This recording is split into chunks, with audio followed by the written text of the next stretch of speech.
Welcome to the last session, New Start for the Family. And today we're going to be discovering that all 8 are essential, but especially the final one.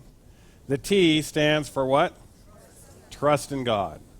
And really, New Start is all about being happy and being healthy. And so it's mystifying to me why people wouldn't want to participate in really all of the New Start principles, including this one, because the evidence is very clear that it leads to both of those states. New Start is also about longevity. And one of the questions that's been asked is, how long can human beings today live on this earth? The longest living person has been 122 years recently, And so the human lifespan, we know, can be 120 years. And this question was asked by a very famous group from the National Geographic a few years ago. And they asked that question. They looked around the world for the longest living people, and they found 3 groups that have the highest percentage of those that live past 100 years of age. And the Sardinians were one. The Okinawans were second, and that's what's pictured there. And Seventh-day Adventists were the 3rd group that lived the longest. Then they took a look at those 3 groups to see what was similar about them. Do they share any common health habits that could help individuals live a long life? And they found a number of them that were the same. All 3 groups were active. They were physically active in general. Most of them exercised on a regular basis. All 3 groups ate lots of fruits and vegetables. So that was characteristic of the 3. All 3 groups limited the amount of meat that they ate. Some didn't eat any meat at all. They also limited the amount of processed foods that they ate, and some ate 0 processed foods. All groups drank plenty of water, so water was part of it. They all did not smoke. And then there were some additional ones. They tended not to overeat. In fact, the groups in general stated, according to National Geographic, that they had a tendency to push the plate away when 80% full. And that's probably a pretty good rule to follow. They limited their alcohol intake. None of them had high alcohol intakes at all. Some limited amounts, some 0 alcohol. They all 3 groups had an active social network that gave a sense of belonging. In addition, they all pursued a spiritual path.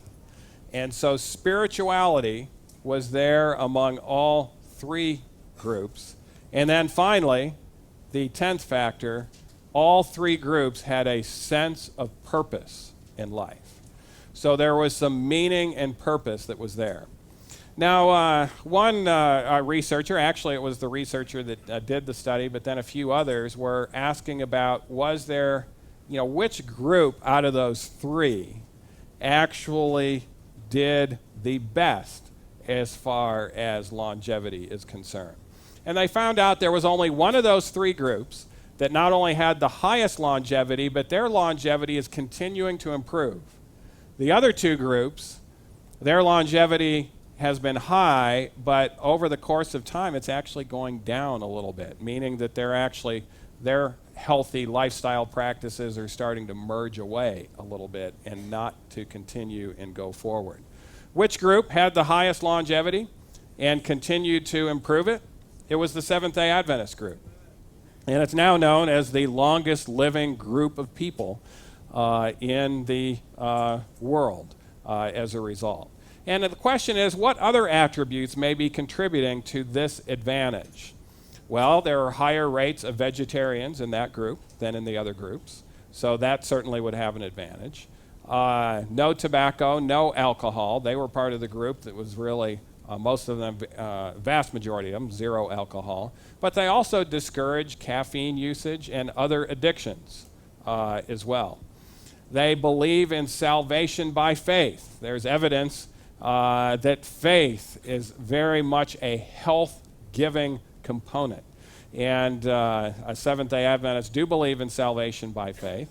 They also believe in a faith that helps in overcoming and developing positive attributes of love, joy, peace, and patience. So it's not just a faith about something that's going to happen in the distant future. It's a faith that can actually positively affect them now and help them with their everyday life. In addition to that, one researcher, not the National Geographic researcher, but one of the researchers, and this was published in the Chicago Tribune a few years ago, says that how religion's belief in death has a vital role to play in how healthy they are. For instance, Seventh-day Adventists believe that death is a deep, unconscious sleep awaiting the resurrection. And when you believe that when you die, you're actually going to die, in other words, be dead, at least for a while, you become very pro-life. And you, as a result, are more willing to incorporate healthy lifestyle principles. Other religions that believe that as soon as you die, you are not going to ever be in an unconscious state. You will just have another sphere of existence that might be better. I remember one group of religious people, I was talking to them about health, and they said, well, when we see those golden arches, we know we're on our way to the pearly gates. So there's not really much motivation, in regards to that aspects of things. So actual teachings. And, of course, Christ himself taught, one of the reasons Adventists believe that Christ himself taught that death was indeed that, an unconscious sleep. And then the other factor that was brought out by the National Geographic article was that the Seventh-day Adventists, as their name implies, keep the seventh-day Sabbath. And we talked about that weekly rest being a vital part of improved health. Well, studies have been now published in multitudes of peer-reviewed journals showing that faith in God favors good health. Religious attendance and private devotion strengthen a person's religious belief, and strong religious belief, in turn, when accompanied by a high level of religious certainty, have a substantial positive influence on well-being. And so we really can't ignore that.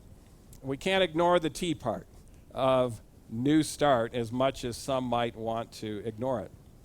This study was done recently on the advantages of church attendance. And it looked at not just Christians, it looked at Muslims, it looked at Jews, and attendance at religious services, synagogues, mosques, churches.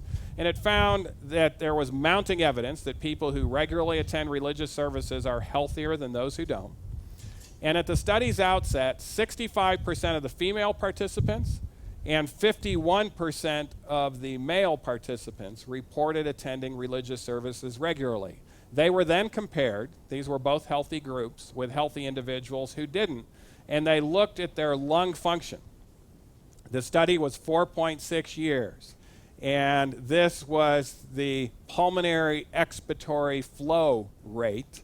In other words, taking a look at lung capacity, and they found just by attending church, their lung capacity declined, or I should say by not attending church, their lung capacity declined twice as much in the people who didn't attend church services regularly compared to those who did.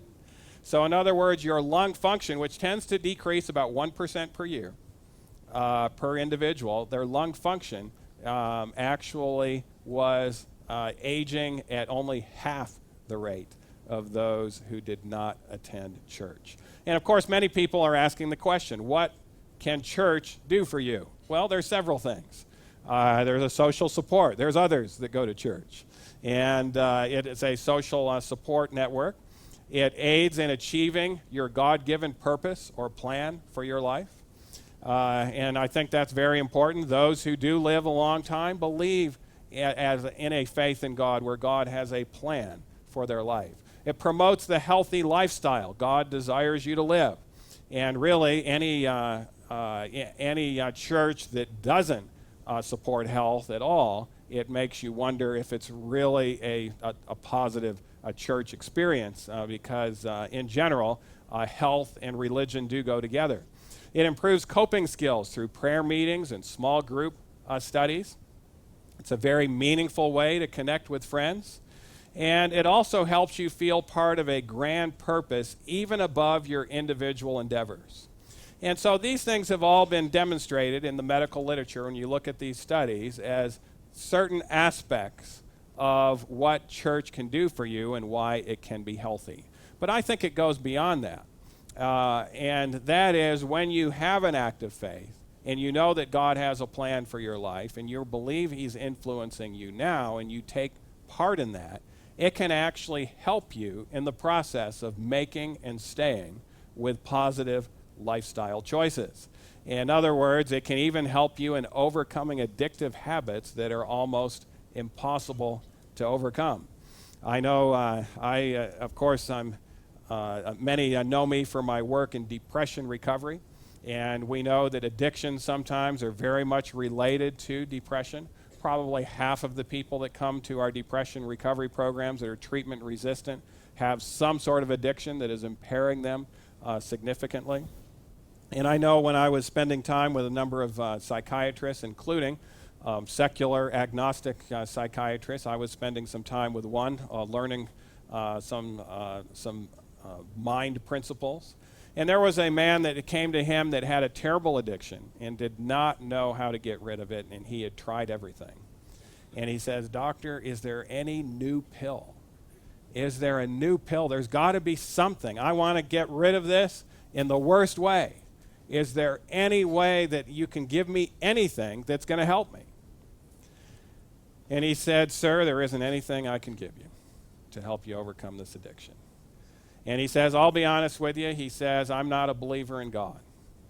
But I do know this, the people that have been able to overcome addictions like yours, they all hooked up with a religion."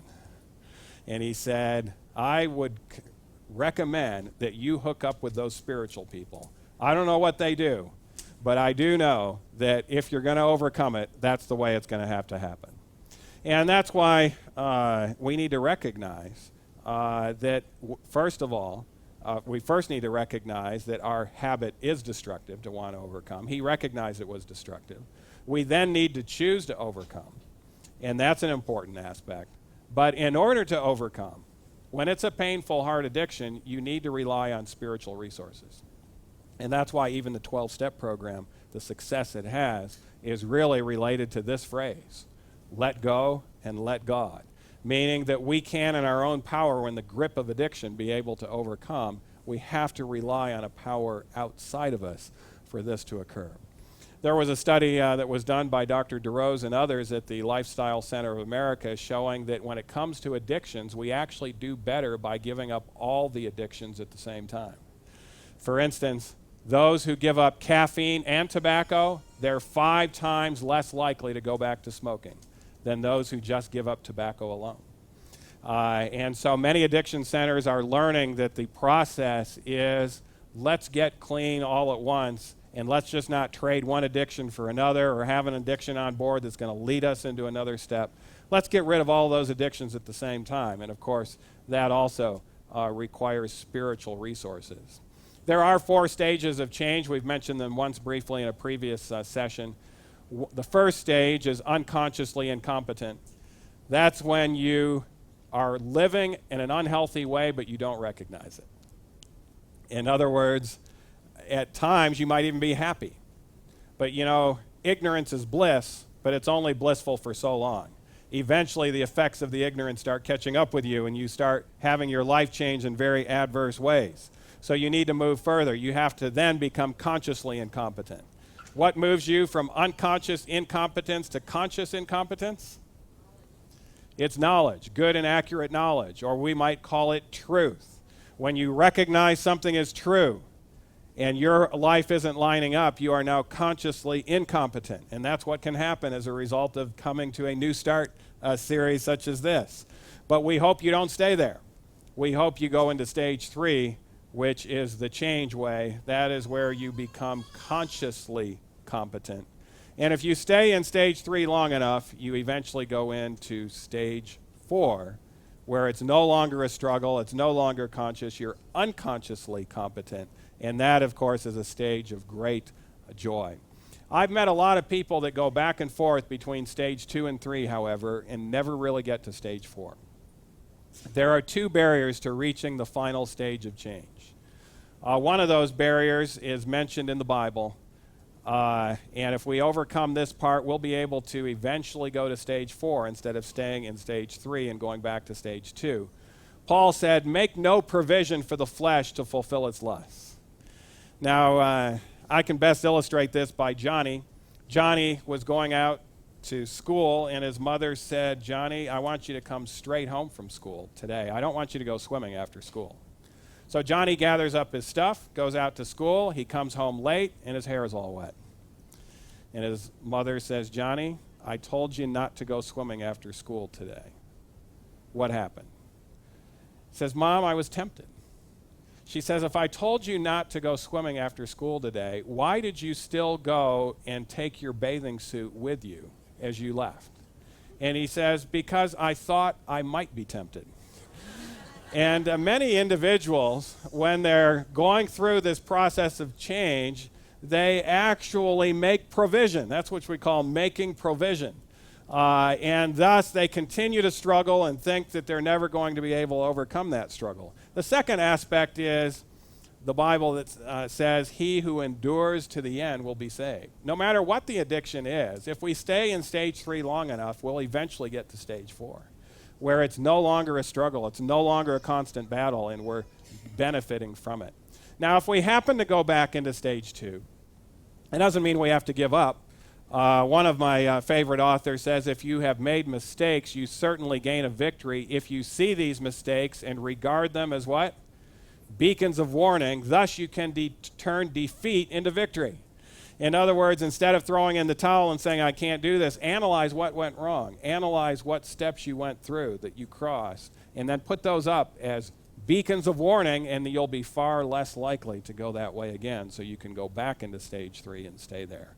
The Bible talks about an 8-stage process for change. Peter learned it, and he obviously wasn't at the top of the pinnacle earlier in his career, very clear. But the first step, he says, is faith. Now, the Bible says this: "To every man is given a measure of faith." What does that mean? Every human being has a frontal lobe. That's the faith part of the brain. And some people that are secular or agnostic or whatever, they might say, "Well, I'm not a spiritual person." But if you worship, you have a frontal lobe. The difference might be who you're worshiping or what you're worshiping. But human beings by nature worship. So that means they have a frontal lobe. So every person is given that measure of faith. The second stage is virtue. That means a willingness to do what's right, a willingness to change for the better. If you have a frontal lobe and a willingness to change for the better, you're on the pathway. You're already at stage 2. Stage 3 then is knowledge. Once you have the willingness, if you're presented with truth, you then go to stage 3. When you incorporate that knowledge, the Bible calls it temperance. And that's when you would be consciously competent. And if you stay conscious competent, you then have endurance or patience. That's stage 5, to stay in stage 3 long enough. Don't go back to stage 2. Keep it going. And then once you have that endurance, you then get to what many think is the pinnacle, but it's not really the pinnacle. The next stage is godliness. That's where it's unconscious competence. It's no longer a struggle in regards to doing what's right. But then once you're at that stage, you then have 2 more to go. Brotherly kindness, in other words, sharing your life and testimony with others and your knowledge with those that are closest to you. And then it advances to what is called agape love. And that's a self-sacrificing love to even people you don't even know. That is the pinnacle of change. And as you get on the New Start program, you can actually reach that love that everyone else is seeking for. Once you reach that final stage, the Bible says, I delight to do thy will, O my God. Yea, thy law is within my heart. In other words, it's a natural outpouring. Thou wilt show me the path of life. In thy presence is fullness of joy. At thy right hand are pleasures forevermore. It's a pleasurable state of existence to be in. And yes, the process might involve some weeping. Weeping may endure for a night, but joy cometh in the morning. Studies have been done in the secular world on how to help others to change permanently. And the most powerful change agent that you can give to others to help them change permanently is actually empathy, where you have a sympathetic love for them. And you're not just telling them things to be arbitrary or to cut at them, but you're actually doing what you can to help them live a better way of life. The secular world calls it altruism. There have been a number of studies on altruism. That means where you're doing something for the good of others with no hope or thought of getting any return yourself. And those who do 7 altruistic acts per week and on a random basis, they actually have a healthier life. You would think they have a less healthier life because they're sacrificing themselves for someone else. But in reality, they live a much healthier life. It's the pinnacle of a positive change. Individuals with strong religious faith do report in scientific, this is well found in scientific journals, higher levels of life satisfaction, greater personal happiness, fewer negative consequences of traumatic life events. That's important. In other words, they can cope more adequately with stress. And I always, when we're talking about stress, I like to look at examples of stress control. Individuals that suffered severe stress but were able to cope with it. And we can learn from individuals like this. One of those examples comes from the Bible himself. 5 times received I 40 stripes, save one. 40 stripes to the cat of 9 tails would kill someone. 39 was supposed to be just a sliver away from death. 5 times he got this to his back. 3 times he was beaten with rods. Once I was stoned. 3 times suffered shipwreck. A night and a day have I been in the deep, in journeyings often, in perils of waters, perils of robbers, perils by my own countrymen, perils by the heathen, perils in the city, perils in the wilderness, perils in the sea, and perils among also false brethren, which also got to him, in weariness and painfulness, and watchings often, and hunger and thirst, and fastings often, in cold and nakedness. Who was this?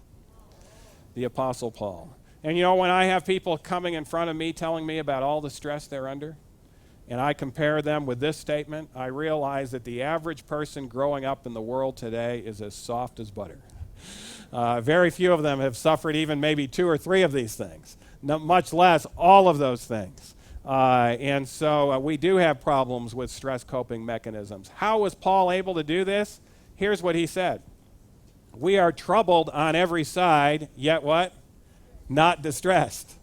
We are perplexed, but not in despair. We are persecuted, but not forsaken. We are cast down, but not destroyed. In fact, he went on to say this, nay, in all these things we are more than conquerors through him that loved us. Paul believed in a God that loved him personally and intimately and cared for him. And he had a relationship, an ongoing, day-by-day, moment-by-moment basis, and was able to withstand significant severe stress that would have broken 95% of others.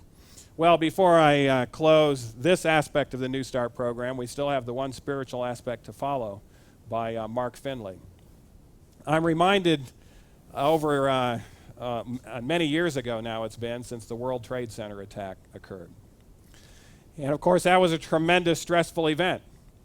And when it occurred, there were television shows that were canceled night after night. You know, those evening, I know the David Letterman show, many of the other shows were canceled. Even the sports world. They canceled all the NFL games. They canceled all of the baseball games. Baseball was going on. The NFL was going on at that time. And one of the talk show hosts that canceled it, when he came back on some days later, he said, "What I do is so trivial." He recognized in the face of that it was so trivial. Talk show guests, movie stars, were actually refusing to appear at first because they said what they do is so trivial. The sports world admitted that the games they play are so trivial. And my question is this: if they admit it, why do we continue to waste our time with the trivial? It's time for the important things in life. And one of the most important things in life, if not the most important, is that final T. Instead of spending our time with screen time and being entertained by these individuals who recognize the triviality of what they do, let's get involved in something serious that will actually enhance our life, make us happier, and make us far more successful. It is indeed time for the important things in life. When I see a patient, I often just see the tip of the iceberg. That tip of the iceberg is their health and happiness status. How do I find that out? I do a physical exam, I do blood work, I'll have them take depression and anxiety tests, etc., and I'll be able to give them those results. But their health and happiness, I find, is directly related to their everyday habits. But those everyday habits are related to something else. In most people, it's just simply a result of the culture that they grew up in. If they grew up eating meat and potatoes and their parents smoked and drank, chances are they smoke and drink and they eat meat and potatoes. But I recognize there's something deeper than that, and that is their choices and values. Some people grow up eating meat and potatoes who don't eat it anymore. Some people grew up in alcoholic families and they're not drinkers and they're not smokers. What's the difference? They have superseded their culture with choices and values, and underneath that, the very depth of the iceberg, when we go deep, is the overall meaning and purpose in life. That's what the final T can do for you. A meaning and purpose to affect your choices and values, to even affect your culture and your habits, and then we'll see a far different tip of the iceberg. When we speak of God, the Bible says God is truth and God is love. Every individual, in their deepest longing, they desire to love and be loved. And they also desire truth. No one likes a train of lies. Let's embrace the truth of New Start. Let's embrace the love of God and have both of those exhibit in our life. Yes, trust in God. You're much more likely to change for the better and to stay changed for the better if you do so. You're much more likely to have a happy, positive spirit. You're much more likely to be able to handle severe stress and cope in healthier ways to adversity.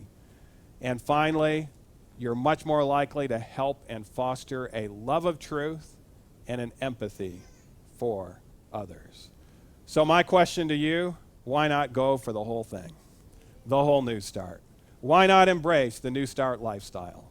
If so, get ready for a happier life. Get ready to feel better than you do now. In fact, get ready to experience what great health actually feels like. Get ready to be more helpful to others. And my question would be, what is getting in the way of you embracing this lifestyle if you're not going to embrace certain aspects of the whole thing? What might be getting in the way of that? And is it worth it? In my opinion, nothing is worth sacrificing truth and love to others and love to God over anything. And I think if we put those little things that are barriers in the way of New Start, we will be able to encompass the whole thing. It's time for a new start. Thank you.